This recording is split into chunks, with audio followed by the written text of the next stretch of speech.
Hi everyone! Welcome back to my channel. I'm Karen. So, nag-promise ako sa inyo mag-post in continuation of my upload about SSS total or partial disability benefit. So, meron tatlong questions na ginawa nyo through comments sa aking upload. So, number 1, paano malalaman kung lump sum ba or pension ba? Number 2, magkano?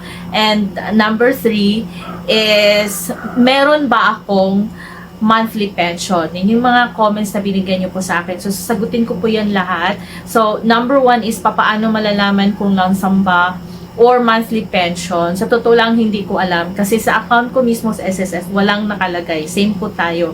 Pero, sa pagkakaintindi ko, kapag yung requirements na 36 monthly upload na gawa nyo po, is pasok po kayo sa 2-year na pension na monthly. Pero I think if 12 months lang or less, meron kayong lump sum. Yun yung pagkaintindi ko. Kahit walang nakalagay doon sa SSS account ko. Number 2, magkano yung aking natatanggap. So, hindi po lump sum yung sa akin. Monthly pension po, around 8,000. Yan po yung amount.